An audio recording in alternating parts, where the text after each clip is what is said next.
IP. I'm doing a little bit of a different video today than I normally do. I'm here with Evid3nc3, Vassal of God, and Maximus Confessor may join us a little bit later. But I over the past couple months, I've been getting a lot of arguments similar to the video we're going to be reviewing today. And a couple people have actually sent me this video recently. It's an older video, but they've sent me the video trying to say that this kind of disproves Christianity and Judaism on the outset. It's a video by atheist YouTuber Evidence, and he tries to argue that the Old Testament stories are all based on a pagan religion. And when I first saw this video, I wanted to hit my head against the desk, and I was like, I got to do something. I got to do a response, because not only does it need to be done, it's just so easy. It's just, there's so many errors in this video, I don't even know where to begin. So I asked a couple of guys to help me with this, and I figured we could do a little Google Hangout and go through this video a little bit points by point. So I'm here with Labram, who also goes by the name of Albert. Well, what is your overall take of this video? The my overall take is that it's pretty much a regurgitation of Karen Armstrong's work, which is not exactly something that I'm terribly thrilled with. I think the best thing might be to actually, as we start going through it, because there's so many points where you can point things out, I think it's, when we start going through it, I think it'll be clearer. It's hard to explain until you start getting into it. Exactly. Vassal, what is your overall take of this video? Well, I think that there are some parts where he did point out things which are true, such as Abraham was most likely not a monotheist, but a monolatrist. Right. But he takes that, like, that's not an argument against monotheism. The fact that people who are in a book which is known for being a major monotheistic religion wasn't a monotheist, because it completely ignores what's called progressive revelation. Correct. God didn't reveal every single thing about that he revealed through the rest of the Bible in the book of Genesis. Right, and I think he takes these points that are true and he runs wild with them to the extreme opposite end of what they're saying. And I think once we start the video, we'll go through with that. So you guys are ready. I was going to hit play and we can start going through this and breaking it down. So, all right.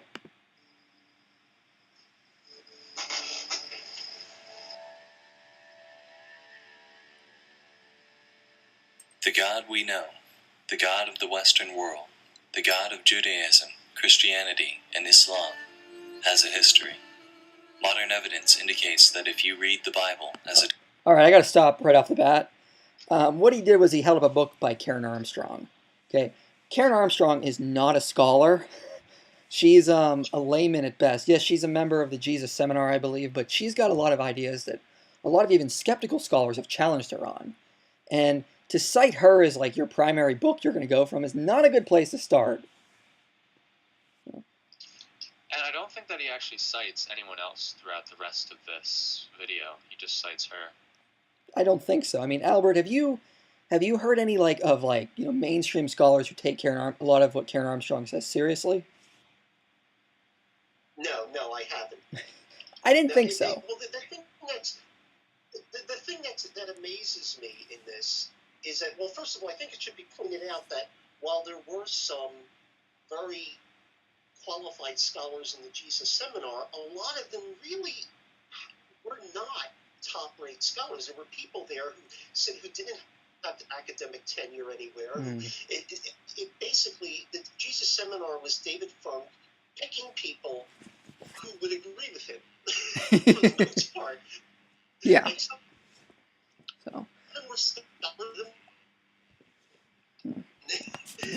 Oh yeah, I kind of agree with you, so we picked her, and that was pretty much it. Exactly. So, all right, let's move on.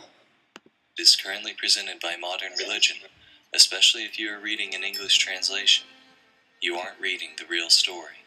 What you are reading is an edited version of that history, with additions and modifications that present that story in a different way than the evidence indicates it actually happened. According to the Bible, this God has always existed, and this God predated not only human beings, but the universe itself. According to the evidence, this God began evolving from human ideas originating from 14,000 years ago. and Go ahead. Okay, this is kind of dumb. So, here's the thing. Just because the form of the way we think of God, philosophically, like say, the God that Thomas Aquinas was trying to prove didn't first appear as we think of him in historical records until this time, does not mean that he never existed during that, like before that. Exactly. That's the definition of a non sequitur. Yeah, and it's also the idea that the forgetting of the revealed revelation. I mean, all of God's revelation is not supposed to be revealed up in front. I mean, this is something that the Jews uncovered over time and is not finally revealed until Christ comes about. So this is not a good argument off the bat. Yeah. And it basically, and a lot of what happens, is particularly with Armstrong's work, is that everyone agrees on the evidence, on what archaeologists have found, but what she'll do is present a particular interpretation and not give the other side of the story. So you're seeing a completely one-sided presentation, and particularly in this video, it's just a regurgitation of Armstrong. You're seeing this one-sided interpretation without addressing what other people have said about it that disagree with her interpretation. Right, and he presents it as fact as we go along, so let's just keep going along and we'll see that. Didn't become the one God of monotheism until 2,600 years ago, in 600 BCE. If you want to know the story that the evidence presents, the story understood and supported by the majority of religious studies professors, archaeologists, and anthropologists, the place to begin is not the Bible. It is the Enuma Elish, the Babylonian creation story. Go ahead, Albert. Yes. The first thing when he was saying this began in 600 BC, well, one of the problems you get, of course, is that prior to that time, I can't remember the name. There was a piece of a little prayer that was inside an amulet that they found that actually predated this time period. Are you familiar with what I'm talking about? Yes, I am vaguely. Yeah, the blessing, the priestly blessing in Numbers. You know what I'm talking about? Yeah. Yeah. Well, obviously that pre-existed this, and that's referring to a single God. So, well, how can you say it started at this time period? Well, if it's already being written down. Right, it's picking and choosing the parts that are true and adding in the lies. It's the same thing throughout the entire video. So. Yes. Yeah. Story, which was discovered by archaeologists in the library of Ashurbanipal and dated to have originally been written in about 1750 BCE. As this creation story demonstrates, almost all religions in Mesopotamia at that time were polytheistic. There is no trace of the existence of monotheistic Judaism at this time.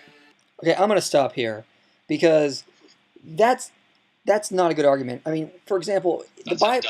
That's a duh point. I know, it's like obviously. I mean, if you read Joshua 24:2, it tells us that Abraham and his father Terah were worshiping pagan gods, and then in the book of Genesis, it is God who calls him out of that to be a monolaterist. I'm sorry, I'm pronouncing that wrong. I pronounce words wrong all the time, but I say monolatrist. Monolatrist. We'll go with that. But yeah, that's right in there. If Christianity is true, we would expect this to be true. It's not a problem, but he's presenting it like it's a huge revelation thing. So. In the Enuma Elish, Marduk, champion of the Babylonian gods, defeats chaos in the form of the dragon Tiamat, and then together, the Babylonian gods form the world. In the Babylonian story, the primordial world is described as formless and void. Also in the Babylonian story, light, the firmament, dry land, the sun and moon, and mankind are created in order. These details are important because, as we will see, 1,150 years later, when the Israelites are exiled to Babylon, these details become edited into both the book of Isaiah and the story of Genesis. Okay, how does he know that? How does he know when they were added in? How does he know that, oh, this is the original part and this is the parts that were added in later? I mean, how does he know that? He never says. because someone said that we know that this is it. I mean, I'm gonna be honest. I haven't actually read Karen Armstrong's work, but I've seen other people like mirror it. Mm-hmm. I've never actually seen like arguments from the text to like say this is how we know that this was edited in and this was part of the original. I'm thinking, well, if like, how do you know that the original wasn't just like? What do you think the original wasn't just edited in, and that was the part, and that was the part from earlier? You can't like just have two different varying textual styles and say we know which one came later. Right. So, and the idea that this is the creation account that they stole is, first of all, it's just assuming that the Bible is the later version, and it was, just assuming it was edited later in. But it's also kind of forgetting that from like an old Earth creationist or a theist evolutionist standpoint, this is not an issue because, as the apologist J.P. Holding has put out, I mean, the Jews and Christians would triumphantly reclaim pagan ideas, pagan books or words or practices, and triumphantly reclaim them and make them good so that Christians or Jews could use them. I mean, the book of Proverbs seems to be taken from the instruction of Amahop, and that's not an issue. That's just what you would do in the ancient world. Yeah, I mean, the book of Proverbs is taken from all sorts of different pagan philosophers, maybe not philosophers, but like sages, I guess you could say. Go ahead, Albert. Well, one thing that's never brought up is that, for example, and I'm sure you've heard of the Ten Commandments. Well, of course they've been around. It isn't as though God put these precepts down on stone, and the Jews were standing around going, "You mean we're not supposed to cheat on each other and take each other's wives? And you mean we're not supposed to kill each other? You mean we're not supposed to steal? Oh my God, I never knew that." Yeah, I mean, the Jews took from pagan ideas. I mean, that's not an issue. That's what we would expect if the Bible was true. It's not somehow like a terrible thing. Like this is the first time it ever came about. Well, and in particular, let's consider, let's say, the figure of Solomon, and the wisdom. Well, the way that you would impress other people with your wisdom is not to come up with sorts of novel things, but to know. But in that culture, it would be if you knew what all the other wise people knew.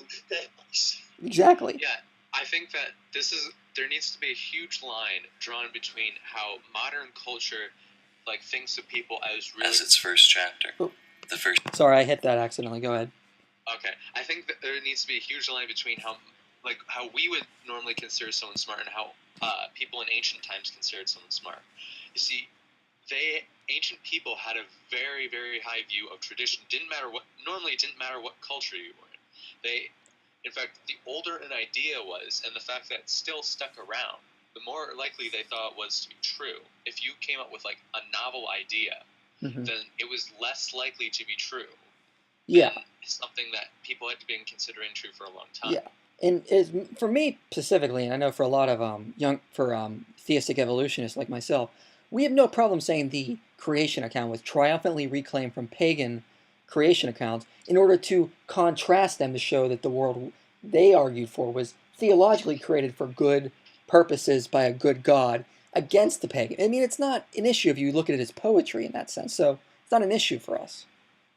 No. Yeah, it would only perhaps be an issue if someone took every single thing literally. Exactly. Yeah. As in a linear fashion. But when people sometimes read certain genres of literature in the Bible, they read them the way they would read a recipe for making cake. You do step 1, step 2, step 3, and in the ancient world, that's not how people thought. Exactly. So. In the modern world, that's normally not how people think. Well, no, it's only with the Bible. Yeah. But all right, let's keep going. Chapter of the entire Hebrew Torah and Christian Bible. Our next point of interest is the Canaanite religion, which archaeologists have reconstructed from clay tablets found in Ugarit, an ancient port city in Syria, and whose stories are dated to have originally been written before 1200 BCE. The Canaanites were also polytheistic. Of the many gods the Canaanites worship, 3 in particular are important to the rest of the story. They are El Elyon, whose name means literally God Most High, and who is believed to have been the father of the other gods. Asherah, El Elyon's wife, and Baal, who is both god of storms and fertility. The god Yahweh of Israel and the culture of Israel itself still show no signs of existence in the archaeological record. Yet some... Yeah, I was going to stop anyway, but go ahead. Again, another duh point. You can't have the God of Israel without Israel being there. Exactly. They were in Egypt, prior to this, So and also, I'd also like to point out, of course, there's not going to be anything in the archaeological evidence. What is this? What is the second commandment? Thou shalt not make a graven image. We're not going to find any graven images of Yahweh because they weren't allowed to make them. Not to mention that, are we supposed to be finding archaeological evidence of Abraham? Is that what we're supposed to be? Are we supposed to be finding these great monumentous structures and writings from a village? He was a shepherd or a herder. Yeah. It's not as though you're going to find that sort of thing until the kingdom comes. The kingdom of Israel later, that you're actually going to get major. Yeah, exactly. It's not until that, and that's when you start to see it come out. But you can even find evidence in Egypt. And if you check out the documentary Patterns of Evidence, Exodus, they go over a lot of evidence in Egypt for Israelite activity there. So that's not an issue either. Well, let's keep moving ahead unless you guys want anything else to add. Nope. Okay. Time over the next 500 years, the culture of Israel must have evolved, because it is at this time, from 950 to 850 BCE, that the contemporaries J and E began writing their independent accounts of the history of the people of Israel, which would later be combined into a single story. Beginning in Genesis chapter 2, none of what J or E writes aligns with the accounts of the Babylonians or Canaanites, whose accounts predated them by hundreds of years. Because of this... Go ahead. Okay, listen to what he says. At this point in time, none of the accounts of these guys align with any of the gods who predated them. What do you think? I'm trying to wonder what he's trying to imply with that. Because I feel like that would go the other way. I think he's trying to imply that they have archaeological proof that pagan gods were worshipped before Israel. Therefore, somehow Israel was an early pagan group. I don't know. What do you think, Albert?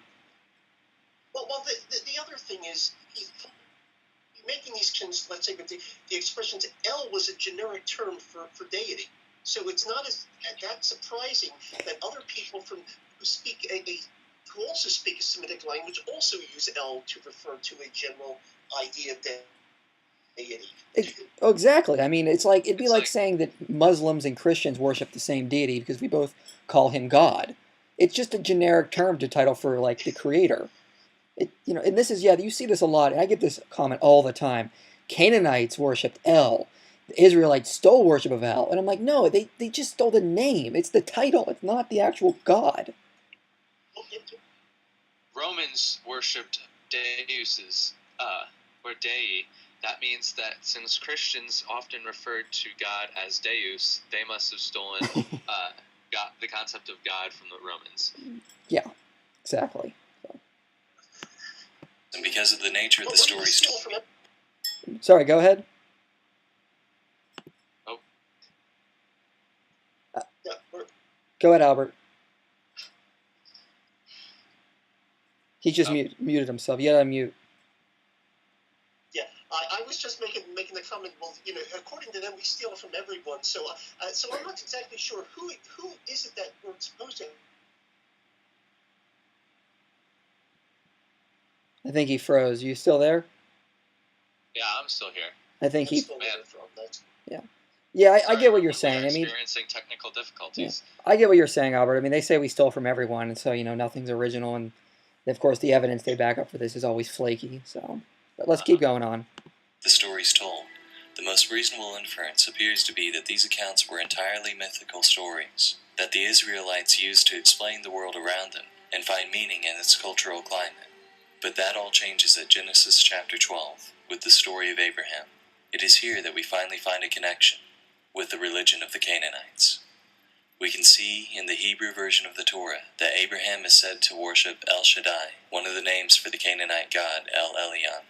Abraham interacts with El Elyon in very personal ways that mirror the other pagan religions of the time. For example, in Genesis 18, El Elyon visits Abraham in human form and talks to him in person. His descendant Jacob has similar experiences, where he climbs to the top of a ladder to heaven and talks to El Elyon in a dream. Later, Jacob wrestles with El Elyon. Also from the Hebrew text, we can see that based on these experiences, Jacob makes El Elyon his Elohim, which is a term from the Canaanite religion, which meant Jacob was making El Elyon his primary god. The only way that... Yeah, that's obvious, but the idea that El Elyon and a Canaanite god are the same thing is ridiculous, as we just went over. It's just a title for like we use the word God today. It's just a title for a deity. It doesn't add up. And of course, as we opened up in the beginning of this, I mean, you were talking about how monotheism wasn't really what a lot of scholars look at when they look at the Old Testament, weren't you, Vassal? Yeah. Yeah. So Sorry, yeah. I was looking through my Old Testament because I have the Revised Standard Version. I know for a fact that, like, all throughout the story of Abraham, it actually tells you that Abraham, because it has textual notes, it actually tells you that Abraham, or the text calls God El Shaddai. Yeah. Well, they were monolateralists, and that basically is the idea that, yeah, there's other so-called heavenly beings, but you're really only worshiping one of them. And I like the way that scholar John Mackenzie says it. Here's a quote from him. He says, "In the ancient Near East, the existence of divine beings was universally accepted without question. The question was not whether there was only one Elohim, but whether there was any Elohim like Yahweh." And John Day points out these other so-called deities would have been reduced to the mere idea of angels or fallen angels by the time the revelation was later revolved. But even today, we don't doubt that there are other heavenly beings. I mean, we just don't worship them, and neither did did Abraham or the other early Hebrews. And one more thing, I find it weird that he never makes mention of the fact that the Hebrew word Yahweh is still used in parts of the Bible even earlier than Abraham. Oh, and in Abraham. Oh, he gets to that later. He tells us they were added in. Trust me, we get to that point. No, that's not possible because there are several verses where both Elohim and Yahweh is used in the same breath. Oh, I know, but he will tell you. When we get towards the end, he'll tell us that was added in later. If that's not a double standard, I don't know what is. I don't know. Go ahead. That the usage of this term makes sense, as if Jacob believed that El Elyon was just one god of many, and that Jacob was committing to this one god in order to receive special protection. In other words, it becomes clear from the terms used in the God they worshipped that Abraham, Isaac, and Jacob were polytheists or pagans, just like their pagan contemporaries in Canaan and Babylon. The worship of El Elyon fades from the Hebrew text as we enter Exodus, where he is replaced by Yahweh, who is... Go ahead, Albert. Okay. One moment.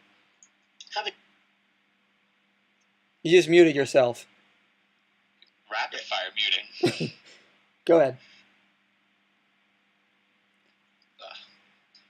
Every time it mutes back for some reason. Hopefully it'll stay this time.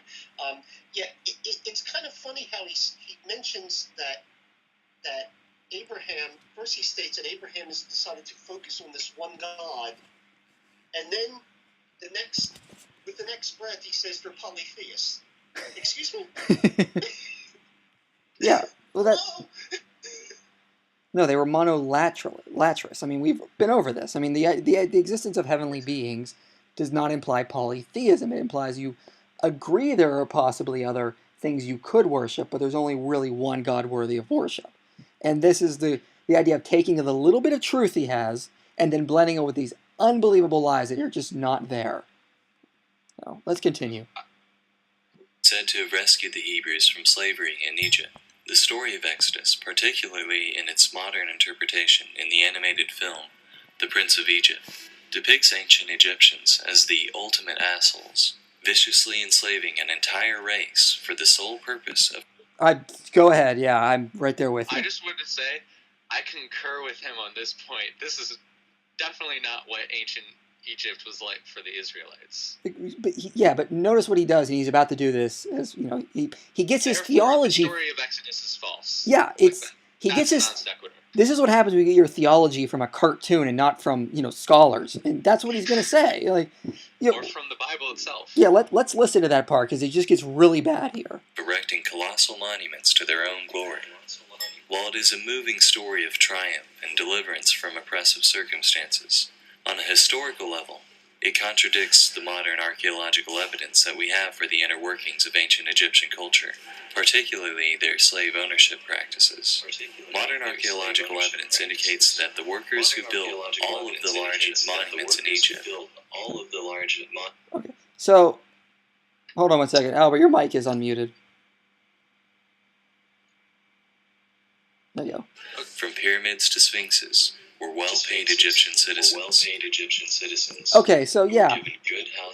Okay, the Bible never says that the Hebrews were building ancient monuments. It never says that the Hebrews were building pyramids or temples.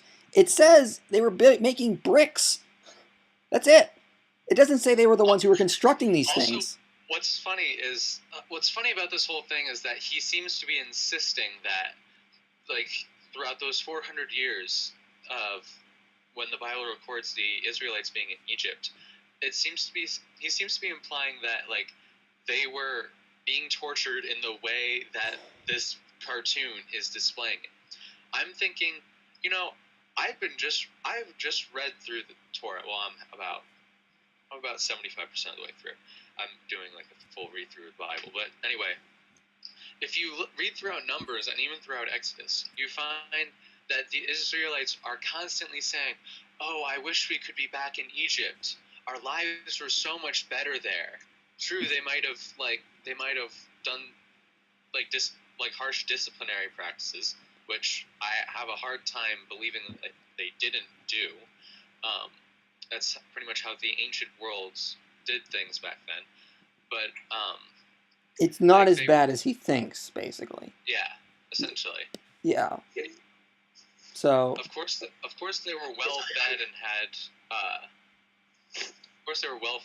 were like respected as other human beings. It's just that they were still treated harshly, and God and Yahweh had a responsibility because of the fact that he essentially signed a social contract to the nation to free them. That was the whole reason of why the Exodus happened. Yeah, go ahead, Albert.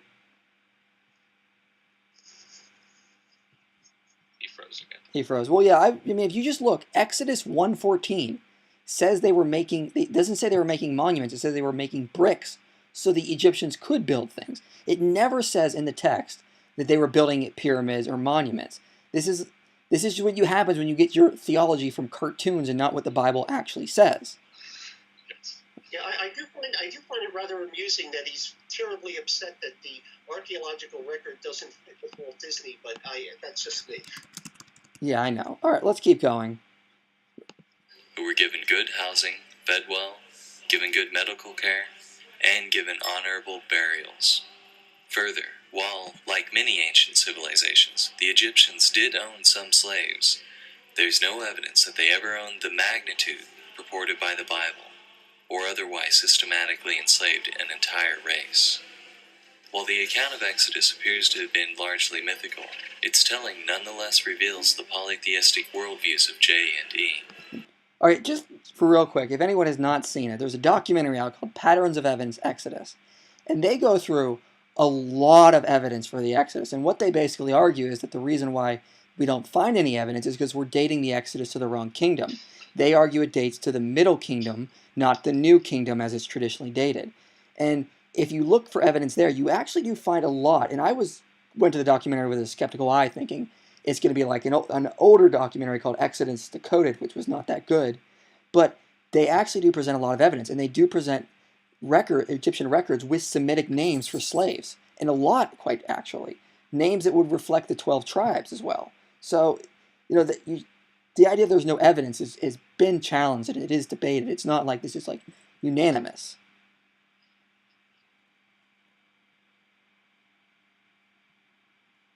Anything you guys want to add? Well, I mean, I might have missed this, but did you mention the fact that the idea of the Israelites not being recorded in Egyptian records comes as no surprise if the Exodus were true? Because the Egyptians had like a history of deleting embarrassing moments in their history. Oh, exactly. Yeah. So why would we not expect for them to, not want to talk about that? And that's not coming that statement doesn't actually come from an apologetics book. That comes from a random ancient Egypt mysteries book from an Egyptologist that I was reading. I know.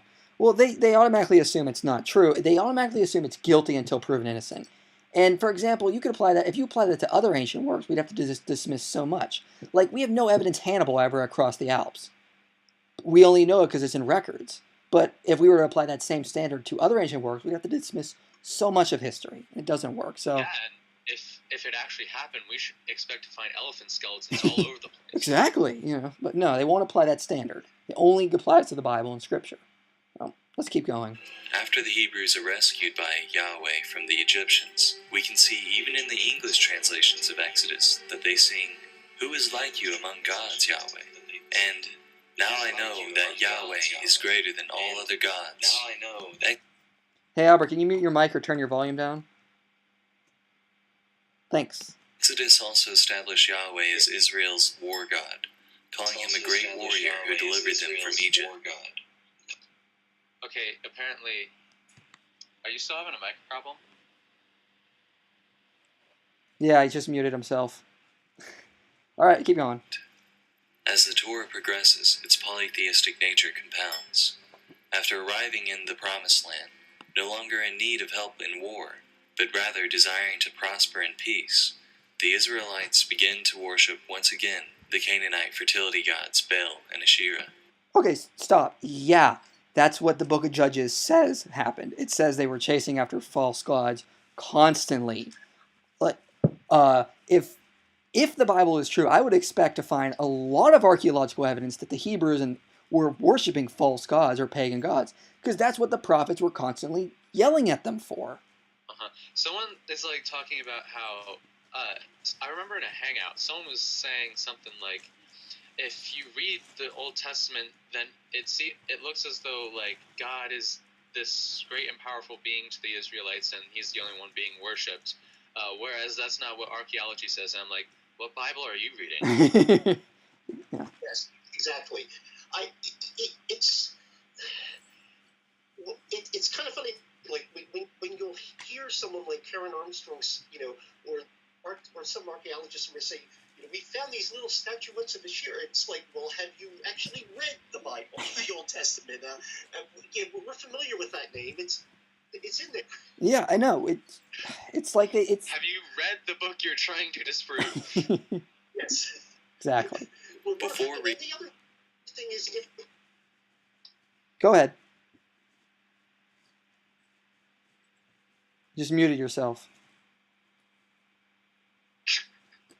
Yeah, I was going to say, if I'm obviously having mic problems here. It just keeps turning off and on randomly. If they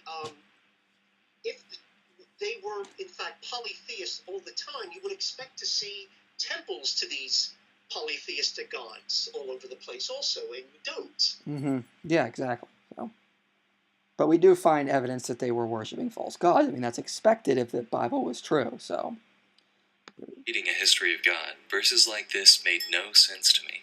In the English translation of the Bible, the Hebrews are presented as choosing between the Lord, Baal, and Asherah. How could the Hebrews be such idiots? Why wouldn't they worship the one God of all creation? Question. The picture looks different when the God... Sorry, what? Are you guys using the YouTube app? Yes. And you're recording this live, correct? No, we're not recording it live. Oh, okay. Yeah.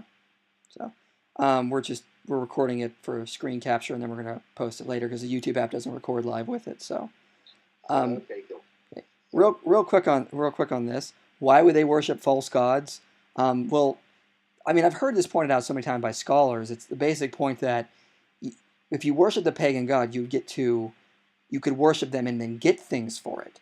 So it's very tempting for the Israelites to worship false gods in the hopes that they'll get rewards given back to them. Whereas So you would set up a pagan idol to worship these false gods. With Yahweh, you had to go to the temple, and he was God. You could not set up a pagan like idol statue of Yahweh in your house where he would have to work for you if you made enough sacrifices. So that's not an argument that works.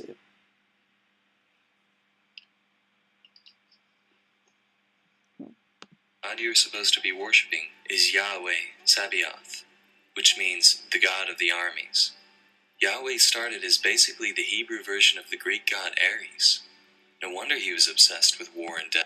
Okay, how does he know this too? I mean, is he going to ignore the rest of the Hebrew names of God like Yahweh Nisi, Yahweh Ra, Yahweh Rapha, Yahweh Shammah? I mean, Yahweh Jireh, Yahweh Shalom, the Lord of Peace. I mean, Or I do like the fact that he seems to be trying to contrast that with our modern conception of God. I don't think he's ever been to a Catholic Mass before. We sing, Holy, Holy, Holy, Lord God of Hosts, for in the Latin, Dominus Sabaoth. That's the same word. Mm-hmm. In fact, the name, in answer to your question, yes, he is. Yeah, it's the same argument. And the idea that God was bloodthirsty has been challenged by scholars like Paul Copan, who wrote an excellent book, if anyone's interested, called Is God a Moral Monster? And he goes through and he handles this stuff. In the Old Testament.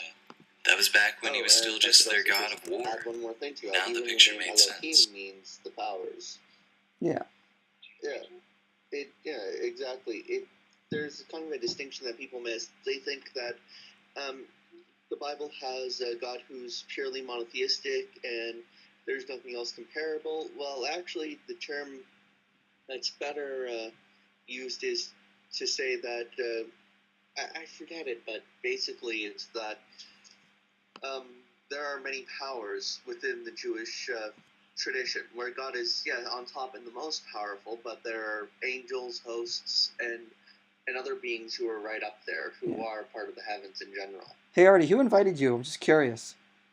Oh, I'm Epi. Oh, Maximus. I thought so. I wasn't sure. You just didn't look the same. So, welcome. My other account doesn't work for some reason. Okay, well, no problem. We're gonna keep going through this. If you need me to stop, just hit stop. Tell me to hit stop on the side. So, Maximus Confessor has joined us. So, like the ancient Greeks, the Hebrews had a pantheon of gods they worshipped, or at least the gods Yahweh, Baal, and Asherah.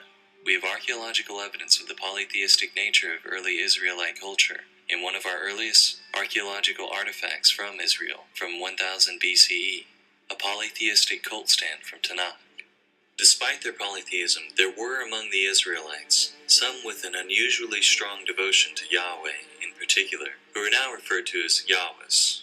In times of peace, there was little motivation for the people of Israel to give much weight to the opinions of such radical devotees of Yahweh. But times of upheaval... I just want to say, yeah, this is already true if the Bible is true. I mean, if you read the book of Judges, that's what we would expect. They worship pagan gods in times of peace in hopes they could get more because there's no need. And then in the times of war, of course, they're going to go back to the God who has rescued them in the past from Egypt. This does not mean that Yahweh is the God of war only, especially since the God calls him several names. Yeah. Such as, he exists. That's what Yahweh means. Yeah. It's taking the little bit of data you have and running wild with it and putting out this giant theory that is not supported in the text, but you need it to, so you take those little pieces and you build a monument out of it. So, evil accelerated their opinions to the forefront of Hebrew culture. After the death of King Jeroboam II in about 750 BCE, the northern kingdom of Israel was in a state of near anarchy. On top of this, it was well known that Assyria wished to capture Israel in its moment of weakness. From this state of upheaval, 3 prophets arose, Isaiah, Amos, and Hosea. All 3 of them cried for devotion to Yahweh and disparaged the worship of other gods. I have a quick point on this. Okay, if Yahweh is just one pagan god of a plethora of pagan gods, why are these random people just calling him to worship the god of war only? In what context would that make sense? If you're pagans, I mean, when would the Greeks have just said, "Hey, let's just worship Ares only"? And it's sort of like earlier when he mentioned there was this group who had this peculiar devotion to Yahweh. Yes, they're called monotheists. I mean, Yeah, it's just they're, it's taking a little bit of data and running wild with it again. Their prophecies, we can see how each of their versions of Yahweh had been created in their own image.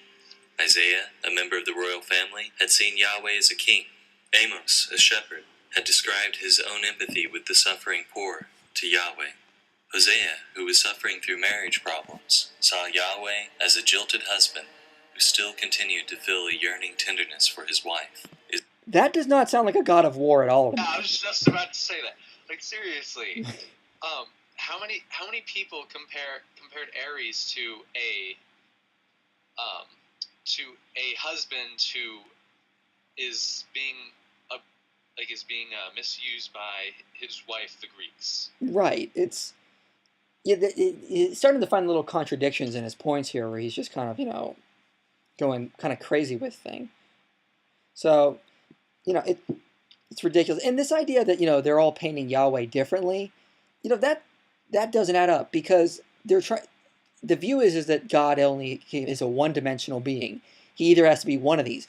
Why can't he be all three?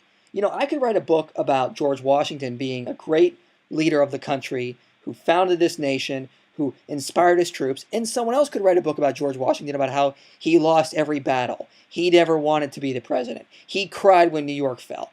Those would be kind of two different pictures, and they would both be true. Why do they have to contradict just because someone is focusing on different aspects? Because he said so. Yeah, it's because that's the aspect they want to talk about. That's basically it. Yeah. Oh, moving on. Israel.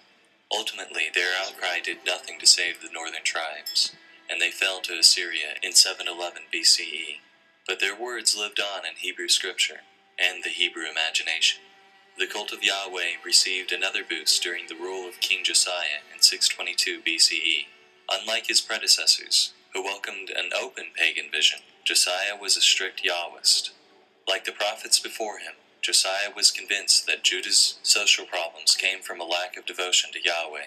During renovations to the temple, Josiah's high priest Hilkiah discovered a lost book of the law, which was alleged to have been authored by Moses. This book was Deuteronomy, and given its conveniently timely discovery, as well as its linguistic features, the majority consensus of biblical scholars such as Richard Elliott Friedman is that it was a forgery. It's not unanimous that this is the way it is. I mean, there's so much debate about not only the documentary hypothesis, but where Deuteronomy was written, that you just can't reduce it to just like one or two lines and be done with it. What do you think, Albert? Yeah, it's the thing is that the problem is when you're dealing with scholars, it's which scholars. I can find scholars to agree on just to take which group of scholars you want to talk to. Do you want to talk to the liberal scholars, the conservative scholars, the moderate scholars? And each of them will give you a different interpretation of how the Torah was formed. There's this idea that there's universal agreement. Yes, if you reduce it to the people who agree with you, there's going to be universal agreement. Yeah. But otherwise, not really. And to be honest, I've read several articles that try to defend the JEPD theory, the four source theory for the Torah. I really don't find it that convincing. Well, no, and yeah, he doesn't really get into any arguments for this, and I've seen really good rebuttals to this hypothesis. If he would get into arguments for it, we could simply respond to it, but yeah, that would make things a lot better, I think, just all around. And Maximus, do you have anything you want to add? Is he there? He might be away for a couple of seconds. All right, well let's keep. Sorry, my mic was muted. Okay, yeah. Yeah, no, I don't really have anything to add on this one. You guys pretty much covered it. Okay, well if you want me to stop him, or just hit stop on the sidebar, and I'll hit stop for you. So let's keep going. Deuteronomy, a strict and permanent covenant to Yahweh, as well as a complete rejection of other gods, is established. It is commanded of the Hebrews that they tear down the altars and smash the idols of other gods. In response to the discovery of Deuteronomy, Josiah and his court implemented merciless reforms that officially established Yahweh as the official God of Judah. Go ahead, Vassal. Okay, so he acts as though this is the first time in Israelite history where like this contempt for other gods was ever shown. Now, he may say that like in the book of Kings and all the other places, this was just added by the Deuteronomists.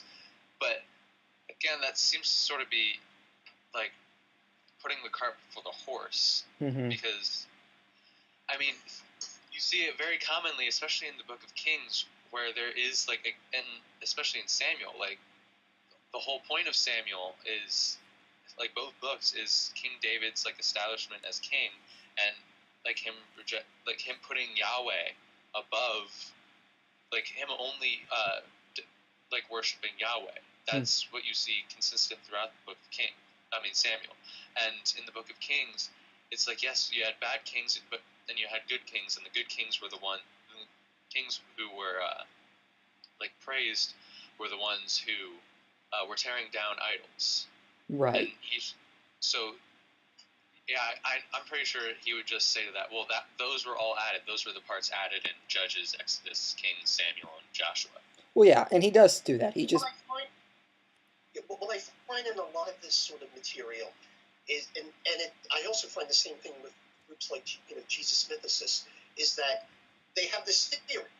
They'll say, okay, this is how it happened, and then let's say if you bring up certain verses that really contradict their theory, oh well, those were added later. Why presuppose their theory is correct? And if they now take that extra evidence, that makes their theory wrong, therefore that had to be added later because otherwise their theory would be wrong. And that's exactly what he's about to do in the last 4 minutes of this video. He just says that. So let's just keep rolling along and we'll get there, Reformers also rewrote Israelite history. There you go. We rewrote history. It was like right the next line. There, yep. And here's my problem with this. If they rewrote history, how does he know they were polytheists prior to this? Yeah, how does this guy know what was originally written in the places over, like which was rewritten? The other thing, he expects us to, for example, to have evidence of Abraham or evidence of Isaac or Jacob or something, but where's the evidence that these 4 separate streams had separate documents that they edited and put together? Where are those documents? Well, since that came much later than Abraham and Isaac, you would think that they'd have some evidence of that. Well, it's as we said, it's a double standard. I've talked with this guy on Facebook before. The amount of evidence he puts on theists to prove their points is so unbelievably, you can't do it. You just can't do it. But notice what he's doing. He's just presenting this theory from Karen Armstrong as if it's fact. So it's a double standard. He doesn't have to give that much evidence. But when he talks to theists, well, they have to throw out unbelievably amounts of evidence. And it's just a total double standard. IP, haven't you heard? Atheists don't have to give evidence because they don't have to prove everything. The burden of proof is always on the theist. Exactly. Yeah. This is how things work. Historical books of Joshua, Judges, Samuel, and Kings were revised according to the new ideology, and later the editors of the Pentateuch added passages that gave a Deuteronomist interpretation of the Exodus myth to the older narratives of J and E. The intense hatred of other gods by Yahweh is firmly established in the rewritten Hebrew history. The bloody God Yahweh is made even bloodier, as he is now said to have commanded Joshua to wreak genocide on the natives of Canaan for war. Okay, where in the Bible does it say Joshua was commanded to commit genocide? I have asked skeptics this point over and over. They don't give me any verse. They just say, well, he was told to take over the land of the Canaanites. Yeah, because they were sinful and they were performing child sacrifice and all sorts of other terrible things. It was never because of their race they were attacked. Yeah, people do that. Sorry. Yeah, they never bring up the point where he says, well, you can't take it yet because they haven't sinned enough or something. Or, you know what I'm talking about. Yeah, it's in Genesis when God is talking to Abraham. Yes. He tells them it's terrible double standard. Yeah, it's, and the Bible never commands genocide, never once. It's always about bringing judgment upon people who are performing such evil, sinful acts like child worship, child sacrifice, and just unbelievably evil things. You would be like, oh, okay. I mean, I remember one time, I think Clay Jones cited Richard Dawkins and said that in a moment of clarity, you can't help but feel bad for God if the most righteous people in Sodom and Gomorrah were Lot. And then you look at what he did. I mean, these were, so I mean, it's like, this is just God commands them to attack, therefore it's genocide. I mean, look at what the text actually says, and look at what was actually going on. So. Worshipping other gods. Interestingly, despite the enforcement of this strict devotion to Yahweh, monotheism was still not established. The evidence of Deuteronomist passages like, "You shall have no other gods before me," indicates that even Josiah still believed in the existence of other gods. This was still polytheism. It was just a vicious form of monolaterist polytheism that vehemently rejected the worship of the other gods. But okay, this is what we talk about, blending a little bit of truth with a lot of lies here. I mean, it's, yeah, we've already established they were monolateralists. That doesn't mean they were polytheists, the worship of several gods. The acknowledgement that there's other heavenly beings does not mean polytheism. Yeah. Like, I mean, I've often said to atheists who say that, like, what if the Greek mythology is true? And I'd say, yeah, I'd still be a Christian. Like, because those Greek gods are pathetic material beings who would still be reliant on Yahweh. Yeah. That's the whole point. Yeah, they're natural gods who need created. Yeah. Did you want to add anything there?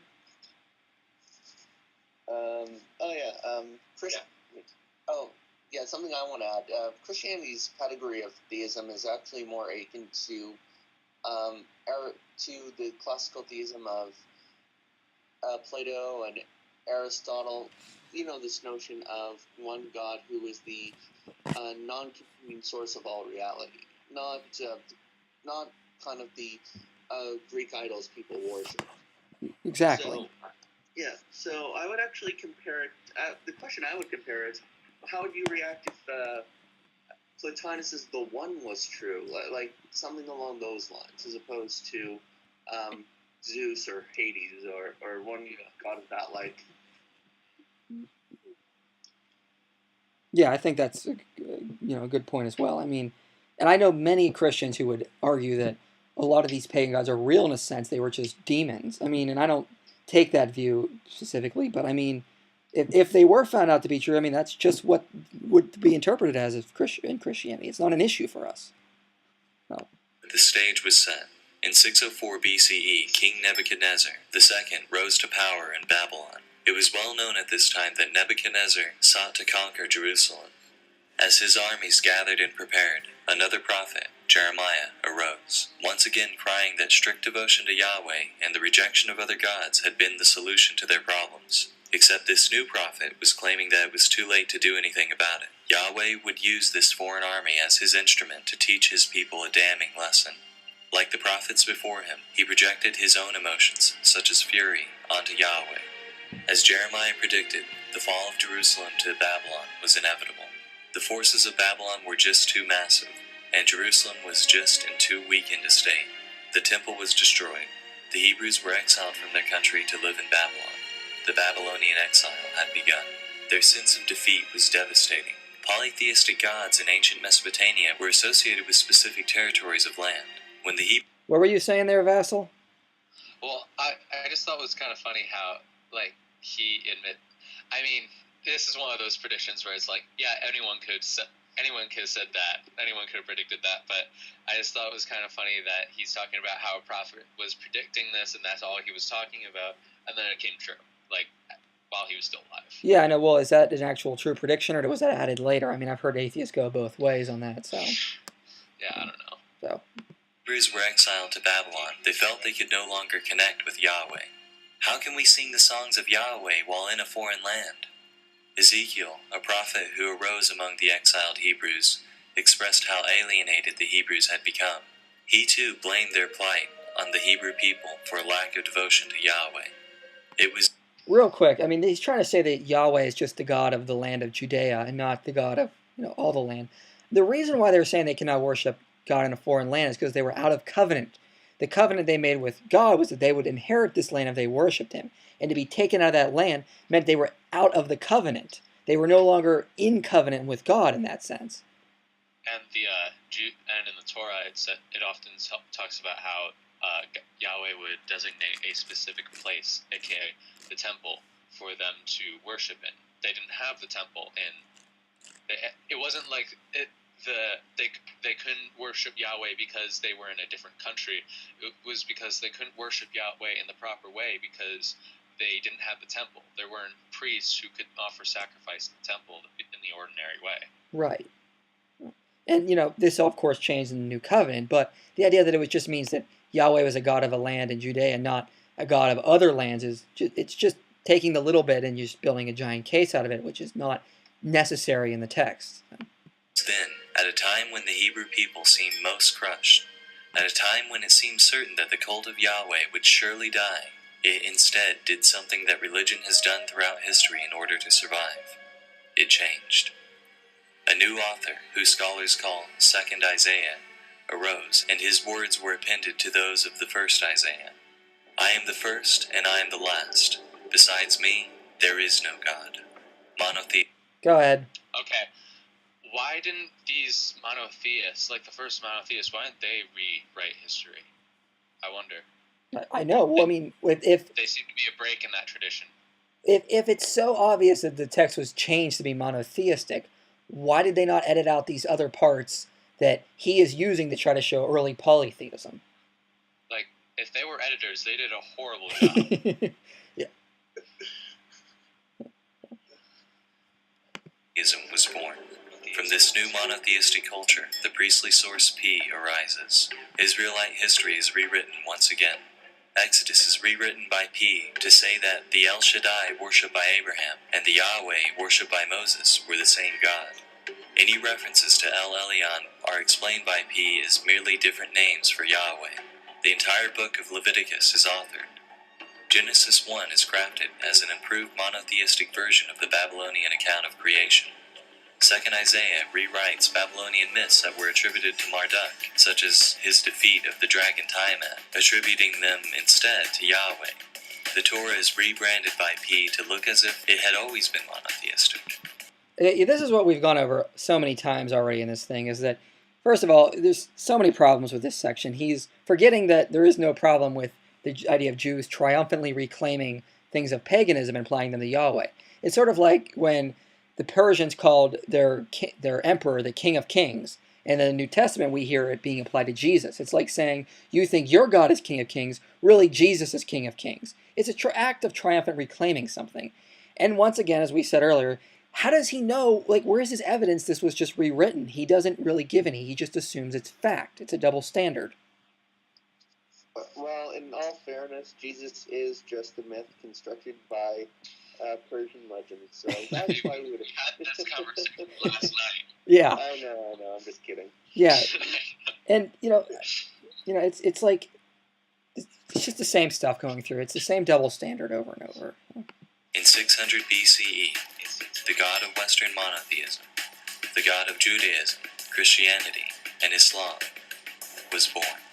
Once I knew this, my entire perception of the Bible changed once again. Verses that never made sense before made sense now. This was the death blow of monotheism for me. It was the revelation that I could pick up any one of the millions of Bibles in America, from hotel rooms to Christian gift shops, and see its pages dripping with polytheism. I could see, with my own eyes, human beings giving birth to the monotheistic God.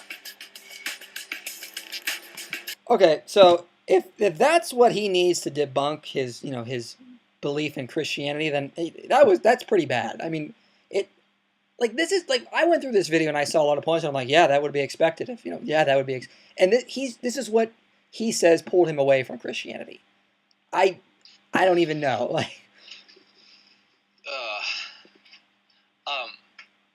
It's funny how he says that reading the Bible in a new light is the death blow to monotheism. What? Okay. Even if Christianity was the only monotheistic religion, like we could forget about Islam or any other, or we could forget even about like Aristotle and like all the other philosophers who come to a monotheistic God. Like, what? That still wouldn't like be the death blow. At worst, that would simply just say, oh well, I guess that was the only lead I had for monotheism. Let me see if.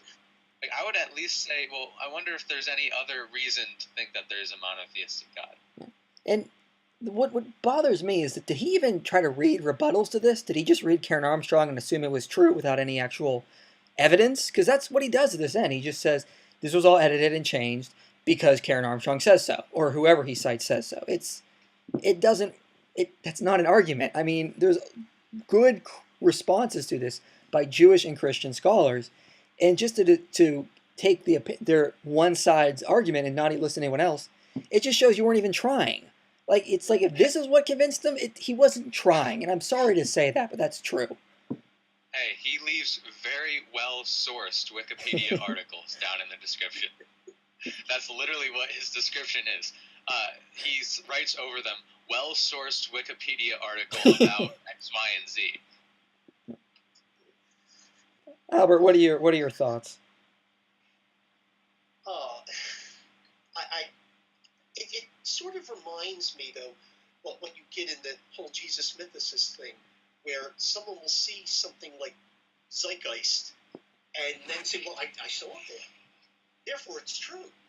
And I can't tell you how many times I've been pointed to zeitgeist as evidence Jesus didn't exist. It's like, if that convinced you, really, if this is all it takes to convince you, then obviously, like you said, you weren't trying that hard.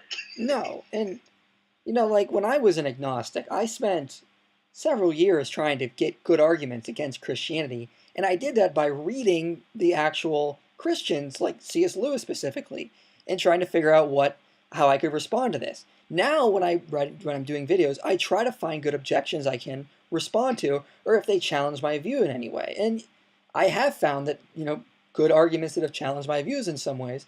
And but I mean, you got to do a little bit better research than just reading one book by Karen Armstrong and assuming it's true and then moving on. Well, the other thing is what you have to realize is that you can always tell one of these bad arguments, because what will happen is that they'll give an evidence. They'll say, okay, here's the evidence, like he's showing all this Karen Armstrong stuff. But there have been, since Karen Armstrong stuff has come out, there have been lots of responses by actual scholars, and he's not at all, doesn't even seem aware of them. Mm-hmm. He obviously hasn't looked into this very hard, because even if he were still convinced, he would at least have to address those arguments on the other side, which obviously isn't happening here. No, exactly. You have more.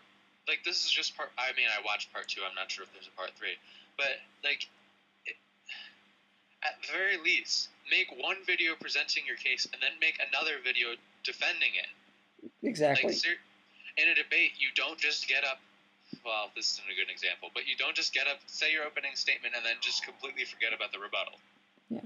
Yeah. Well, it would be. Let's say we were having a debate, and then I began by making my points, and then you got up and refuted points, and then I came back and just said the same thing over again. Yeah. Maximus, do you want to add anything? I think you're mute. Thus far, with Karen Armstrong, also with any form of research, you should rely on more than one source in general. Especially if you're going to make a video about the topic. But with regards to Armstrong in general, I've read a bit of her work on what was it? It was actually her latest response to atheists, in fact, where she was actually defending theism. That one actually also wasn't good. I don't really consider her to be too She won't. I'm sorry. Right. Right. Right is one thing. She's considered to be a very popular scholar. I mean, I'm in religious studies, and when one of our cohorts sorted her as saying that there was some kind of essence of religion, we all kind of, well, we didn't really take too kindly to it, because that's actually very debatable currently in religious studies circles. Most people in religious studies kind of think of religion as more of a lived experience that's intersubjective. There's no real essence to religion. Mm-hmm. And, of course, Armstrong isn't really that familiar with religious studies, so I'm really not... So I can't really speak on this book, because I haven't read it too in-depthly, but she doesn't really seem like someone who's read the literature, at least in other areas I'm familiar with. Yeah, it's there's just so many issues. I mean, we could spend the next several hours going over it all, but I mean, for example, I know when I first encountered Karen Armstrong, she was she was trying to write the argument that when Jesus called himself the Son of Man, he was declaring his humanity because he's calling himself a Son of Man. And even Bart Ehrman points out that's not a good argument. When Jesus is calling himself Son of Man, he's referring to a divine figure from the book of Daniel. Like, those are her arguments. It's like they're not that good. I mean, I don't know what else to say. I mean, closing remarks from you guys.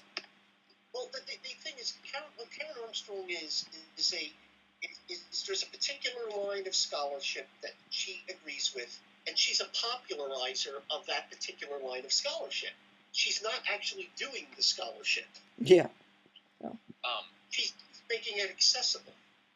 I actually hope that if Evidence sees this video, that he will make a response to it. I would really enjoy that, yeah.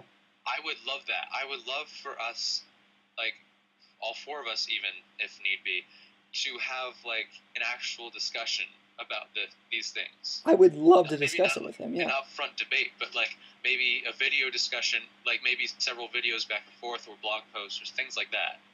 Oh, I would absolutely love that. Yeah, I would love to hear his response to this stuff. I mean, just the basic argument that, yeah, if you read the Bible, you're going to expect that the Israelites were chasing after other gods. I mean, the idea that Abraham was originally a pagan, I mean, that's expected. So, I mean, just anyone else have any more closing remarks? I'm done blabbering at this point. If anyone else wants to throw in any other things, and then we'll just wrap it up. Yes. None of this actually disproves the truth of Scripture or monotheism. Good night, everyone. Good night.